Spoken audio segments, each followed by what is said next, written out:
दोस्तों, सबसे पहले तो आप सभी को नमस्कार। मैं धर्मराज प्रसाद। अभी सुप्रीम कोर्ट का वसीयत को लेकर ना एक बहुत ही ज़्यादा ना अहम फैसला आया है।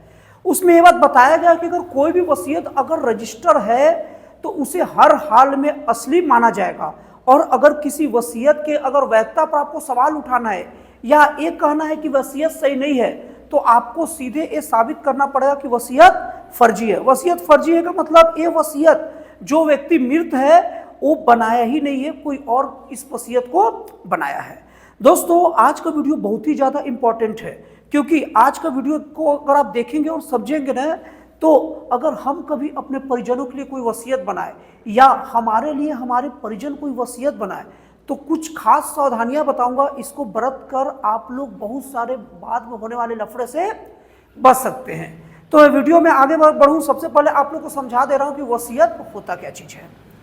वसीयत एकदम अगर आसान भाषा में समझे ना, तो एक ऐसा कानूनी दस्तावेज होता है ना, जिसमें कोई व्यक्ति पहले से ये निर्देश दे देता है, पहले से ये बात अपना इच्छा जाहिर कर देता है कि मेरे संपत्ति का बंटवारा कैसे कैसे होगा और किस किस को कितना मिलेगा। मतलब कि वसीयत की राशि कभी भी मिलेगा किसी को, तो जो व्यक्ति वसीयत बनाया है उसके मृत्यु के बाद ही वो राशि लोगों को मिलेगा। लेकिन वसीयत बनाते वक्त कुछ खास सावधानियां बरतना चाहिए, उसको लेकर आज इस वीडियो में डिस्कस करूंगा।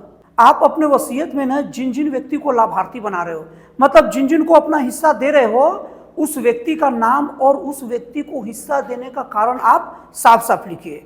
और अगर आपके वसीयत में अगर कोई नाबालिग है, मतलब 18 साल से कम उम्र का है, तो इसके लिए वो जब तक 18 का नहीं होगा उसका देखभाल कौन करेगा, ये भी साफ साफ लिखा जाना चाहिए। और हर पेज पर हस्ताक्षर और तारीख निश्चित तौर पर होने चाहिए। और यही नहीं, अगर मान लीजिए कि कोई ऐसा व्यक्ति है, जैसे मान लीजिए कोई पिता है, वो अपने पुत्र को अपने वसीयत से वंचित करना चाहता, अपनी संपत्ति नहीं देना चाहता, तो उसका और अच्छे तरीके से वर्णन करे कि ये मेरा पुत्र है या जो भी रहे, मैं इसको अपने वसीयत से वंचित करता हूं, अपनी संपत्ति नहीं दूंगा। ये सब चीज साफ साफ लिखना चाहिए। और सबसे बड़ी बात यह है कि अगर आपके जीवन में कोई अहम बदलाव होते हैं, जैसे कि मान लीजिए कोई वसीयत किया और उसके बाद उसको शादी करने का इच्छा हुआ और वो शादी कर लिया, तो तुरंत अपने वसीयत को बदले। या मान लीजिए किसी के वसीयत करने के बाद उसके बच्चे पैदा हो गए, या मान लीजिए कि कोई नया संपत्ति या बड़ा प्रॉपर्टी खरीद लिए, तो क्या करिए, अपने वसीयत को अपडेट करिए। अब वसीयत अपडेट कैसे होगा बता रहा हूं। हम लोग को कानून हमारे वसीयत, कोई भी व्यक्ति अगर वसीयत अपना बनाया है और मृत्यु से पहले जब चाहे तब अपने वसीयत को निरस्त कर सकता है, मतलब कैंसिल कर सकता है। मतलब कि मान लीजिए कि अगर कोई व्यक्ति किसी के नाम वसीयत बनाकर सब कुछ लिख दिया है, लेकिन वो उसको राइट है, क्योंकि अभी सुप्रीम कोर्ट अभी कानून को मतलब ये बात नया चीज बोला है कि कोई भी व्यक्ति को अधिकार है कि किसी के नाम वसीयत किया और बाद में वो व्यक्ति अगर उसका दुर्व्यवहार करने लग गया या उसका फायदा उठाकर उसके साथ बहुत गंदा बर्ताव किया, या कई बार ऐसा भी होता है कि जब कोई किसी के नाम पर वसीयत कर देता है तो उसको लगता है कि मेरा तो हो गया और जितना जल्दी ये चल जाए अच्छा है, तो इसके लिए वो उनके साथ दुर्व्यवहार करता है और ऐसी ऐसी उनके सामने बर्ताव करता है। ये समाज में संभव है सब चीज। वो ऐसा बर्ताव कर सकता है जिससे उस व्यक्ति का जल्दी से जल्दी मृत्यु हो जाए, और ये मृत्यु एक स्वाभाविक ही मृत्यु रहेगी।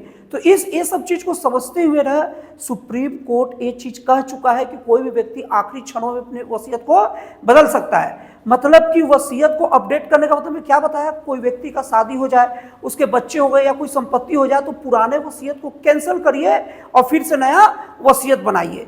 इसी को वसीयत का अपडेट करने का क्रिया कहते हैं। और उसके बाद में कुछ और सावधानियां हैं जो हमें बरतना चाहिए। और आगे फ्लो में मैं ये बात बताना ही भूल गया कि वसीयत कौन कौन कर सकते हैं।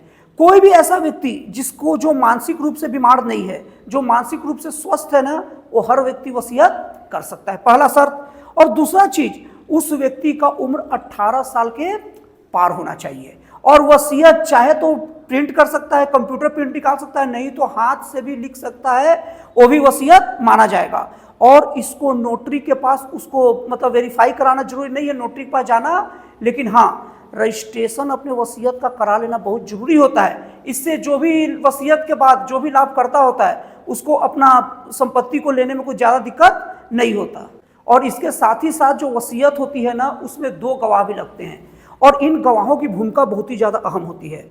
सबसे पहले ये जो 2 गवाह हैं वो ऐसे होने चाहिए ना जिसमें उनका कोई निजी स्वार्थ ना हो, और एक दो गवाही सुनिश्चित करते हैं कि कोई भी व्यक्ति अपने सामने वसीयत कर रहा है और वो इतने लोगों को दे दिया है। और अब इसके बाद देख लीजिए कि अगर मान लीजिए किसी व्यक्ति का नाम वसीयत में लिखा है और उसको वसीयत की रकम नहीं मिल रही, संपत्ति का बंटवारा नहीं हो रहा है, या कोई उसके द्वारा जो वसीयत कर दिया गया जो संपत्ति, वो संपत्ति को मतलब देने से गलत तरीके से रोक रहा है, तो इसके खिलाफ वो कोर्ट में जा सकता है। तो दोस्तों, ये बहुमूल्य जानकारी आपको कैसा लगा कमेंट करके जरूर बताइएगा, और आप लोग इस वीडियो में दी गई जानकारियों को बहुत अच्छे से देखें, ताकि अगर कोई वसीयत कर रहा है या आप ही कभी कर रहे हो या आपको ही कोई वसीयत कर रहा है, कोई आपके परिजन, तो ये सब चीज सावधानी रखें ताकि वसीयत एकदम सही जगह पर पहुंच सके।